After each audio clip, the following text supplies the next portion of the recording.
ये कहानी एक छोटे से गांव के स्कूल की है, जहां कुछ अजीब और भयानक घटनाएं घटने लगी।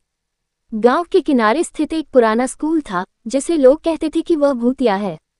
लेकिन इस पर किसी ने ज्यादा ध्यान नहीं दिया, क्योंकि गांव के बच्चों के पास पढ़ाई के लिए कोई और जगह नहीं थी।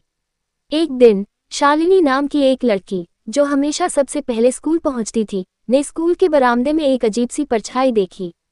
वह परछाई धीरे धीरे उसके पास आने लगी।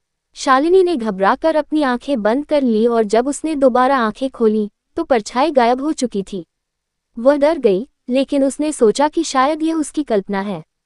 अगले दिन कक्षा में सभी बच्चों ने अजीब घटनाओं के बारे में बात करना शुरू कर दिया। किसी ने बताया कि उन्होंने क्लासरूम में किसी के चलने की आवाज़ सुनी, जबकि कोई भी वहां नहीं था। किसी ने कहा कि उसने स्कूल की पुरानी लाइब्रेरी में किसी की चीख सुनी। बच्चों के चेहरे पर डर साफ दिखने लगा था।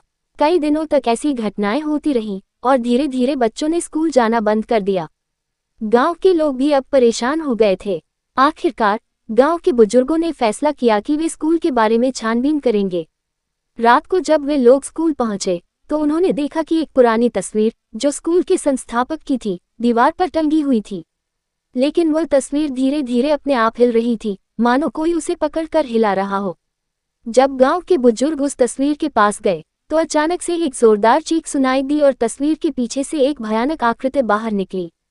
वह आकृति कोई और नहीं बल्कि उस स्कूल के पुराने संस्थापक की आत्मा थी, जो वर्षों से इस स्कूल में भटक रही थी। उसने बताया कि उसकी आत्मा इस स्कूल में फंसी हुई है क्योंकि उसकी मौत एक रहस्यमय तरीके से हुई थी और उसका सही तरीके से अंतिम संस्कार नहीं हुआ था। बुजुर्गों ने उस आत्मा की मदद करने का निर्णय लिया। उन्होंने स्कूल में एक पूजा का आयोजन किया और आत्मा की शांति के लिए प्रार्थना की। अंत में आत्मा ने चैन की सांस ली और स्कूल में शांति लौट आई।